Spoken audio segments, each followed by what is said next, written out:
Pourquoi ai-je accepté d'être sa suppléante? Parce que tout simplement, nous avons la même conception de la politique. Nous n'attendons rien, mais vraiment rien, de nos postes politiques. Cela nous met à l'abri du sentiment de dépendance à l'égard de nos partis respectifs. Nouveau Centre pour Robert, UMP pour moi. Quand une réforme ne nous convient pas, ou elle ne nous semble pas bonne, nous avons le courage de le dire haut et fort. Exemple, la réforme des collectivités territoriales, la LGV, et d'aller à Paris avec Maryse pour dire non. On n'est pas d'accord. Avec nous, il n'y aura pas de double discours. Il n'y aura pas de surprise. Il n'y aura pas de promesses non tenues. Cette liberté de parole nous permet d'être des élus de proximité. Parce que pour faire aboutir des projets, il faut être capable de lutter au sein même de 5 ans. Maryse tout à l'heure le disait, le courage politique.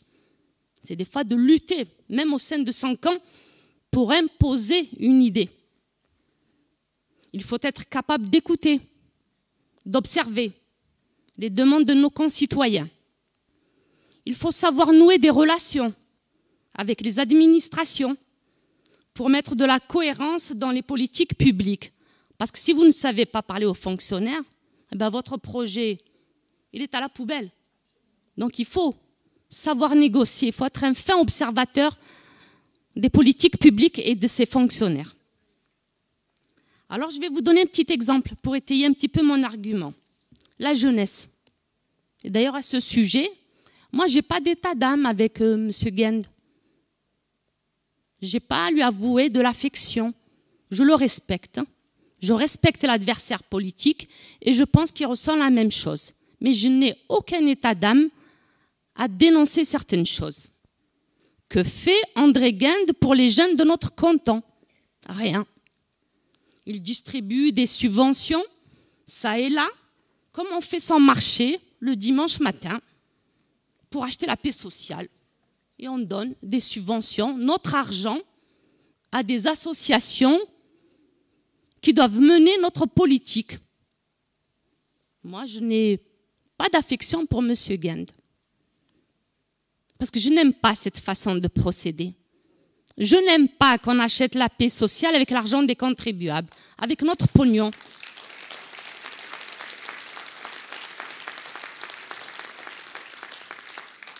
Alors, combien de jeunes sont laissés sur le bord de la route? Beaucoup. Et moi, je peux en parler parce que je suis à l'origine de la création de la mission locale en 1989. Je peux en parler puisque j'étais adjointe aux affaires sociales que Maryse m'a confiée. J'ai vu beaucoup de nos concitoyens dans la misère. Il ne faut pas croire, hein. Il y a des gens qui ont 700 € par mois pour faire vivre une famille. Et ce n'est pas des étrangers, c'est des Français. Donc moi, ça m'interpelle. Alors pour en revenir aux jeunes, il ne suffit pas de mettre un jeune en contact avec une offre d'emploi pour résoudre son problème. Les difficultés des jeunes sont multiples.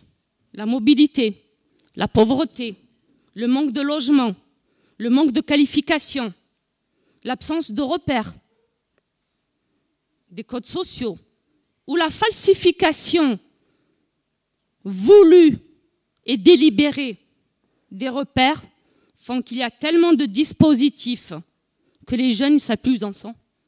Vous avez la mission locale, le pôle emploi, le PLI, le conseil général, le conseil régional, les mairies, la CPA. Les jeunes, ils ne savent plus. Ils ne savent plus à qui se fier. Alors, ils font peur, ces jeunes. Ils dérangent. Moi, ils ne me dérangent pas. Moi, ces jeunes, je les aime. Puisque pour mon deuxième mandat, Maryse m'a confié la délégation petite enfance. Elle m'a confié la jeunesse. Et elle m'a confié au sein de la communauté du Pays d'Aix la prévention de la délinquance et la cohésion sociale.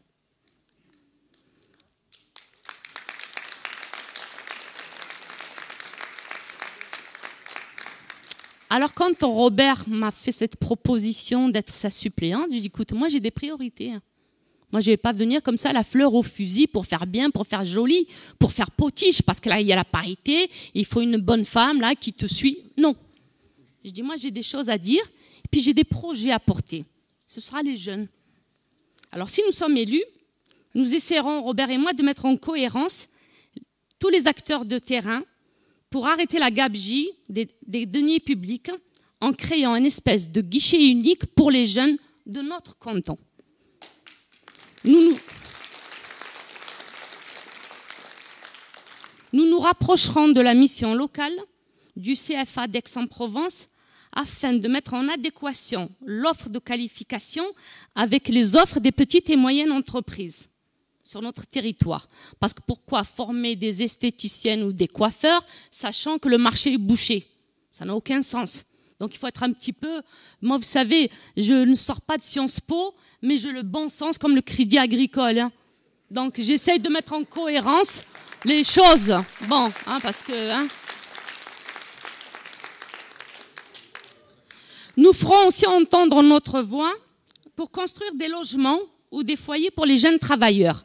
Avec Sophie Joissin, on a eu l'occasion, il y a 2 ans, d'en parler. C'est un projet qui est en train de mûrir parce qu'il y a des jeunes qui gagnent 900, 800 €. Bon, il faut les loger. Il faut trouver des solutions intelligentes pour un petit peu alléger leur famille. Donc, les foyers des jeunes travailleurs, moi, je pense que c'est une très bonne solution. Et en plus, il faut pratiquer des loyers très modérés. Ils touchent 900 €. Si on pouvait faire des studios à 250 €, pourquoi pas. Trop de jeunes dorment dans des taudis, dans leur voiture. Moi, j'ai eu l'occasion d'en rencontrer quelques-uns quand j'étais aux affaires sociales. Je poursuis. La mobilité. Les jeunes, ils ont beaucoup de difficultés à se déplacer. Pourquoi? Parce qu'il faut accéder au permis de conduire. Le permis de conduire, il coûte 2 000 €. Et quand les parents ils sont au SMIC, au RMI, alors le jeune, hein, le permis, il peut attendre. Donc il faudrait qu'on trouve des solutions, si on est élu, pour financer, pour aider ceux qui sont le plus en difficulté à obtenir leur permis de conduire. Oh non, mais je ne leur donnerai pas l'échec aux jeunes. Hein. On va travailler avec des auto-écoles pour essayer de trouver comme ça des solutions intelligentes pour aider ceux qui sont le plus en difficulté. Nous travaillerons avec nos collègues qui sont ici présents, que ce soit le service des sports, la culture, afin de les amener au savoir, à la connaissance, pour qu'ils soient ouverts au monde qui les entoure. Voilà, mes chers amis, moi, une des raisons fondamentales qui a fait que j'ai accepté d'accompagner Robert, parce que j'ai envie de faire bouger les lignes. Alors ce soir, je vous demande de ne pas vous tromper d'adversaire. Ne votez pas pour le train-train, c'est-à-dire André Gaine quand il fait son marché. Ne votez pas pour la haine. La haine, c'est le Front National. Moi, j'ai envie de vous dire une chose. Tout à l'heure, je crois que c'est Sophie qui a dit le milieu d'où je venais. Je suis fille de harki, pupille de la nation, chevalier de la Légion d'honneur. Mais je n'oublie pas...